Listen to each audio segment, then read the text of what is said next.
Železni prstan. V bajti na kraju vasi je nekoč živela siromašna žena, ki je imela sina edinca. S težkim delom je mati preživljala sebe in otroka.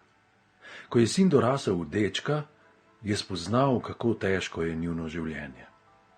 Odločil se je, da ne bo več v breme sirotni materi in da si poišče kruha pri drugih ljudeh. Stopi v službo in ko zasluži 3 krajcarje, se ga poloti želja, da bi šel po svetu za kruhom in za srečo. Poslovi se od matere, vzame s sabo 3 krajcarje in se odpravi na pot. Dolgo hodi po poti in naposled prispe v neznano vas. Lačen je in že se odloči, da si kupi za krajcar kruha, kar zagleda na vasi tropo otrok, ki kamenjajo starega in bednega psa. Zasmili se mu žival, pa stopi k mladeničem in jih prosi, naj puste pri miru psa. Hudobneži se mu posmehujejo in še dalje obmetnavajo žival s kamenjem. Tedaj jim reče deček: pustite meni žival, pa vam dam zanj krajcar. Otročaji so zadovoljni, vzamejo krajcar in prepuste žival dečku. Dalje potuje deček po svetu, v soncu in vročini, in ob njegovi strani hodi pes. Na poti ga žival ogovori in mu pravi: življenje si mi rešil, kako naj ti poplačam? Pri tebi ostanem, morda me boš kdaj še potreboval. Tako korakata dalje po svetu. Po dolgi hoji prispe deček v drugo vas. Truden in lačen je od dolge poti in že si hoče kupiti za krajcar kruha, kar zagleda na mostu nad globoko vodo kopo otrok z vrečo v rokah. Stopi k njim in jih vpraša, kaj imajo v vreči, in otroci mu povedo, da so zavezali vanjo staro mačko, ki jo bodo zdaj vrgli v valove. Dečko se žival zasmili, pa poprosi otroke, naj jo dajo njemu in on jim plača krajcar. Otroci odvežejo vrečo in mu dajo mačko, deček pa seže v žep ter jim izroči krajcar. Od tod potuje deček dalje po svetu, z njim hodita pes in mačka. Med potom se oglasi mačka in pravi: življenje si mi otel, kako naj ti poplačam? Pri tebi ostanem, morda me boš še potreboval. Dolgo hodi deček v spremstvu psa in mačke, ko pride do zelenega pašnika. Na pašniku tik ob poti zagleda pastirja, ki vihti dolgo palico in ubija pisano kačo. Kaj delaš? Vpraša deček pastirja, in pastir mu odgovori: grdo kačo ubijam. A tudi ta žival se dečku zasmili, zato prosi pastirja, naj jo prepusti njemu. Obljubi mu krajcar za plačilo. Pastir vzame denar in prepusti kačo. Tako potujejo naprej deček, pes, mačka in kača. Na poti se kača oglasi in pravi: življenje si mi otel, kako naj ti poplačam? S tabo ne morem hoditi po svetu, ker sem preveč osovražena. Zato pojdi v grad mojega očeta, kralja vseh kač. Dala ti bom železni prstan in dokler ga boš imel, se ti bo izpolnilo vse, kar boš želel. Pomni pa dobro, kar ti še povem.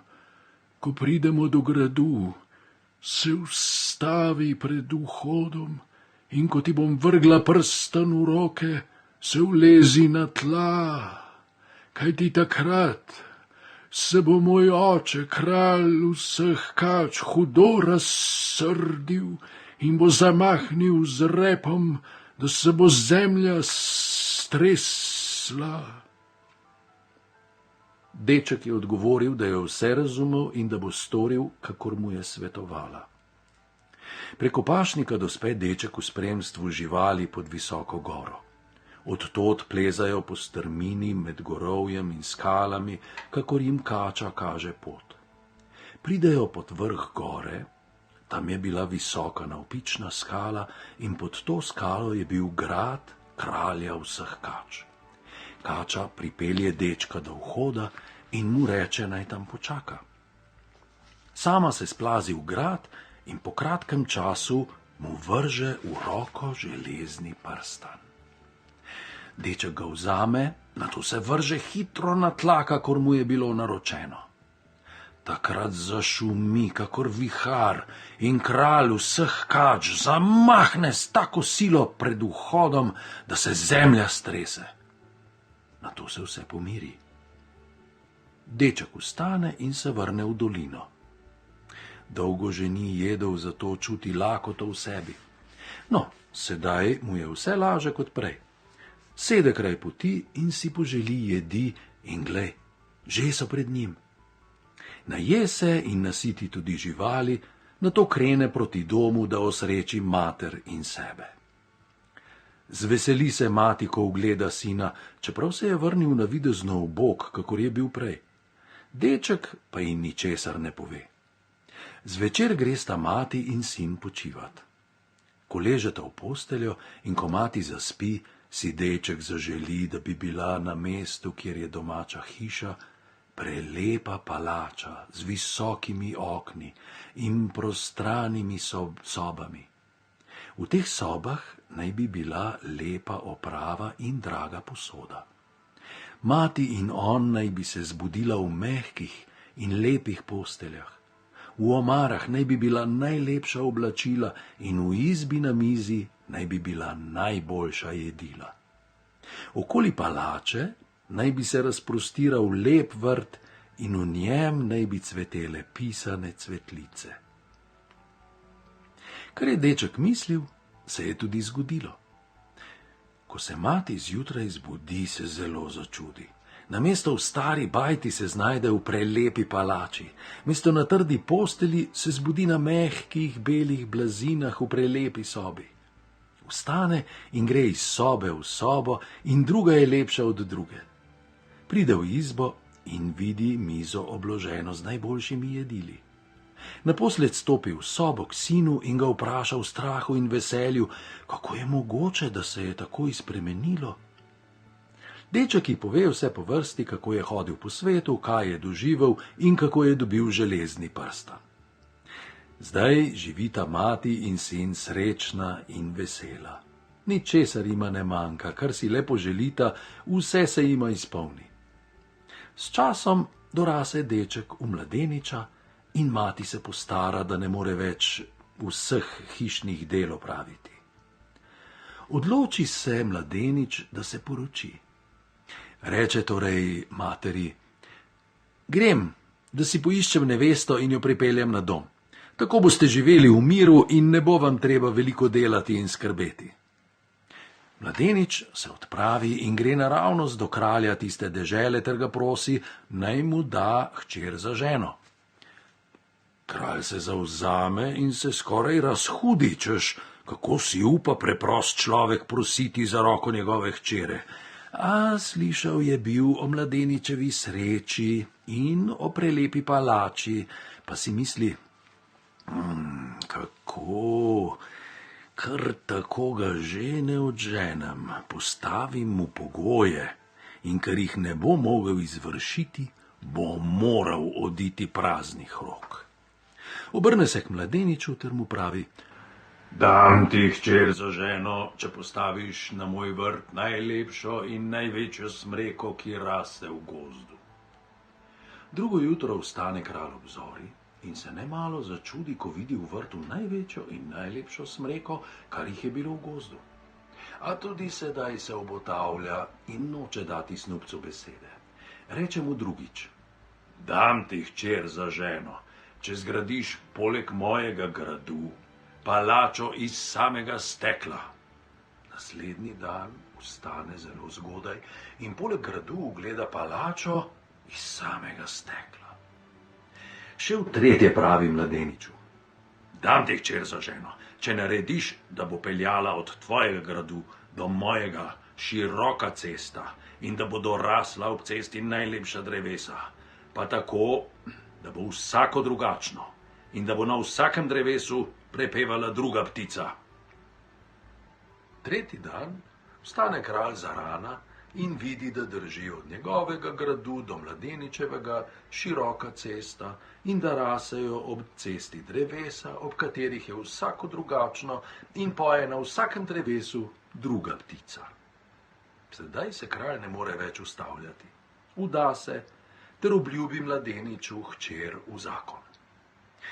Bilo pa je tako, da je ljubila kraljeva hči princa iz sosednje dežele in je nanj čakala, da pride in jo zasnubi. In zdaj izve, da jo je oče obljubil drugemu v zakon.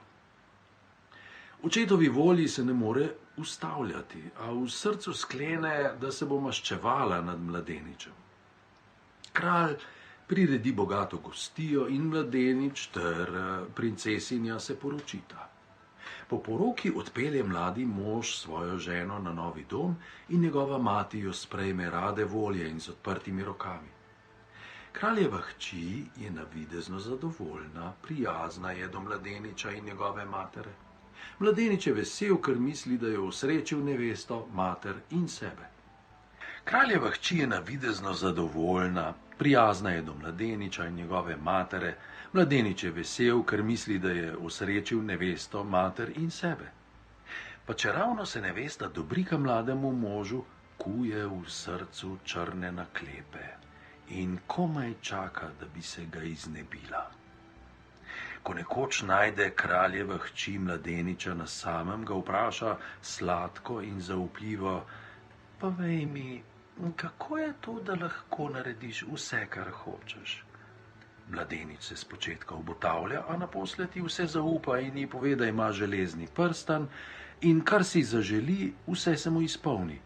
Nato vpraša kraljeva hči: in kje hraniš železni prstan? On ji pove, da ga nosi privezanega na vrvici okoli vratu.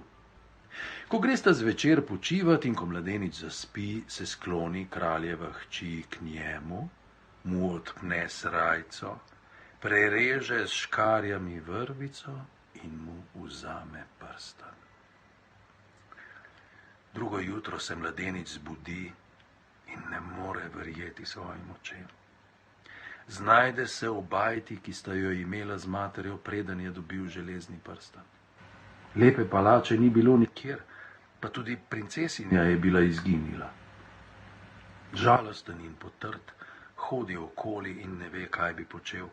Pa stopita k njemu pes in mačka ter ga ugovorita: pojdimo iskat prstan, morda ga le najdemo. Služiti ti hočeva in kar želiš, vse narediva. Zadovoljen je mladenič in vsi trije se odpravijo po svetu iskat čarobni prstan. Hodijo skozi mesta in vasi, skozi globoke gozdove in preko razsežnih planjav in pridejo naposled do velike puščave. Gredo skozi puščavo in ne vidijo nikjer bilke, ne drevesa, ne studenca, ne človekovega bivališča. In ko pridejo onkraj puščave, zagledajo pred sabo široko morje.